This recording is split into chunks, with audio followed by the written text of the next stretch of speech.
আজ মঙ্গলবার দুপুর 1টা নাগাদ জেলার বিভিন্ন ব্লকের সরকারি ও আধা সরকারি উচ্চ প্রাথমিক মাধ্যমিক ও উচ্চ মাধ্যমিক বিদ্যালয়ের প্রায় 50 জন আংশিক সময়ের শিক্ষক জমায়েত হন জেলা শিক্ষা অফিস প্রাঙ্গণে।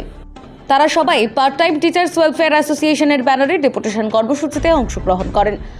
তাদের প্রধান দাবি, বিদ্যালয় ম্যানেজিং কমিটির দ্বারা নিযুক্ত এই শিক্ষকদের 60 বছর পর্যন্ত কাজের নিশ্চয়তা প্রদান এবং তাদের সরকারি স্বীকৃতি ও উপযুক্ত সাম্মানিক প্রদান। তারা এক স্মারকলিপির মাধ্যমে এই দাবিগুলি জেলা শিক্ষা আধিকারিকের কাছে তুলে দেন।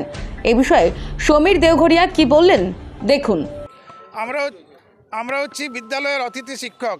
আমাদের স্কুল ম্যানেজিং কমিটি নিয়োগ করে এবং বিদ্যালয়ের যে ফান্ড রয়েছে সেই ফান্ড থেকে আমাদেরকে আর্থিক অনুদান দেওয়া হয়। সেটা নামে মাত্র। বিভিন্ন স্কুলে 2000 থেকে 4000 টাকা পর্যন্ত আমাদেরকে সাম্মানিক দেওয়া হয়। এর আগে বাম আমলে প্যারা টিচার নিয়োগ হতো, এখন সেই প্যারা টিচার নিয়োগ বন্ধ আছে। তাছাড়াও বিদ্যালয়ের যে আংশিক সময়ের শিক্ষক রয়েছে তাদেরকে কিন্তু দীর্ঘদিন ধরে কাজ করানো চলছে। আবার যদি স্থায়ী শিক্ষক চলে আসেন কেউ ট্রান্সফার নিয়ে, তাহলে তাদেরকে তাড়িয়ে দেওয়া হয়। আমরা চাইছি বিদ্যালয়ের এই যে আংশিক সময়ের শিক্ষকরা রয়েছেন, আমরা অতীতে দেখেছি কলেজে যেরকমভাবে আংশিক সময়ের অধ্যাপক নিয়োগ করা হতো কলেজ গভর্নিং বডি করতে এবং কলেজ ফান্ড থেকে তাদের বেতন দেওয়া হতো, আমাদেরও ঠিক সেইভাবে স্কুল থেকে নিয়োগ করা হয় এবং স্কুল ফান্ড থেকে বেতন দেওয়া হয়। কলেজের অতিথি অধ্যাপকদের সরকার স্থায়ীকরণ করে তাদের একটা বাঁচার মতো সাম্মানিক দেওয়ার ব্যবস্থা করেছেন। আমরাও চাই সরকার আমাদেরকে সরকারি আওতায় নিয়ে আসুক এবং সরকারি ফান্ড থেকে আমাদের বেতন দেওয়া হোক এবং আমরা যেরকম বাঁচার মতো একটা সাম্মানিক পাই। এই বর্তমান বাজারে 2000 বা 4000 টাকায় আমাদের মতো সাধারণ মানুষের দৈনিক জীবনযাপন হয় না। তাই আমরা চাইছি অন্তত একটা উপযুক্ত সাম্মানিক আমাদের দেওয়া হোক।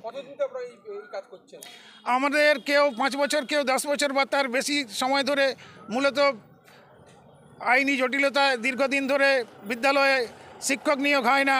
ফলে সেই সব অভাব মেটানোর জন্য কি হয়েছে না, স্থানীয় ক্ষেত্রে বিদ্যালয়ে আংশিক সময়ের শিক্ষক নিয়োগ করা হয় এবং ম্যানেজিং কমিটি এগুলো নিয়োগ করে এবং স্কুলের যে ফান্ড সেখান থেকে বেতন দেওয়া হয়।